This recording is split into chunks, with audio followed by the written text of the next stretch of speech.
penyampaian lebih paham dibandingkan orang yang menyampaikan. An Qutaibah bin al-Yaman an Nabi sallallahu alaihi wasallam qala والذي نفسي بيده لتأمرن بالمعروف ولتنهون عن المنكر أو يوشكن الله. Wahai Rasulullah, apakah kamu juga akan terus binasa sedangkan di antara kami masih ada orang-orang yang soleh? Beliau bersabda, ya, apabila keburukan telah merajalela. Anas bin radhiyallahu anhu qala kana ghulamun yahudiyyun yahkumun nabiyya sallallahu alaihi wasallam ya kunta haqqan mahsa. Dari Abu Sa'id Al-Khudri radhiyallahu anhu berkata, Rasulullah SAW, janganlah salah seorang di antara kalian meremehkan dirinya sendiri. Mereka bertanya, wahai Rasulullah SAW, bagaimana bisa seseorang meremehkan dirinya sendiri? Dia menjawab, seorang melihat suatu perkara yang wajib dia tegur karena Allah, kemudian dia tidak berkata apapun mengenainya, maka Allah akan bertanya kepadanya nanti pada hari kiamat, apa yang menghalangimu berkata hal ini dan ini? Dia menjawab, takut kepada orang. Maka Allah berfirman, justru kepada aku lah kamu seharusnya lebih pantas merasa. Namun demikian, kemaksiatan orang tersebut tidak menghalangi orang bersama untuk makan, minum, untuk bersama-sama dengan. Lalu ketika mereka telah melakukan hal seperti itu, Allah menyamakan hadir mereka. Kemudian baginda Nabi Muhammad SAW membaca ayat wa'inal ladzina kafaru min bani Israil ala Isa.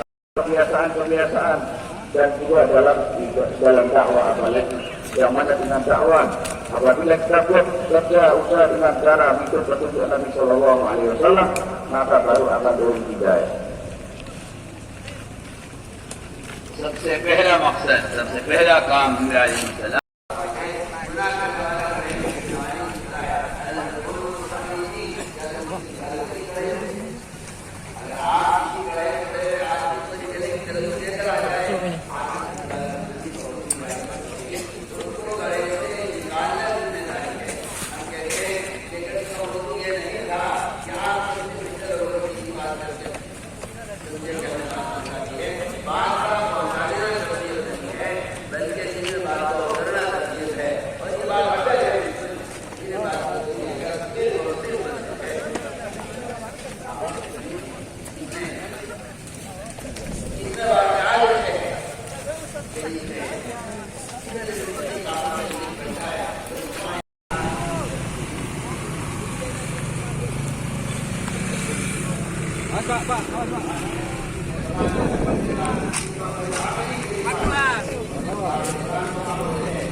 kita harus perlu usaha.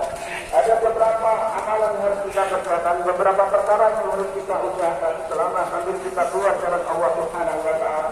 Sebab kalau kita di rumah, banyak kehidupan kita, usaha, pekerjaan, di rumah, anak banyak itu juga kita membiasakan kita untuk belajar, untuk sempurnakan sholat kita. Dan hanya dirahmati Allah Subhanahu wa Ta'ala sambil kita keluar bagian jalan Allah Subhanahu wa Ta'ala. Yang pertama kita usaha memperbaiki lehernya sholat kita. Yang pertama kita memperbaiki lehernya sholat kita. Mulai dari sana yang mana perkara sudah banyak berhenti badan kita dari hadap kita, tapi termasuk darah yang adalah membersihkan darah yang mengalir dalam badan kita. Apabila darah yang mengalir dalam badan kita hasil dari makanan yang haram, maka adalah kita sholat kita tidak akan diterima oleh Allah Subhanahu wa Ta'ala. Kemudian kita harus berbicara. Jika Anda itu seperti harus kita, itu yang seperti dari badan kita. Cara zahir dan secara batin. Cara zahir dengan kita berwudu, juga cara batin dengan kita mencucikan darah yang mengalir di badan kita. Dan sudah ada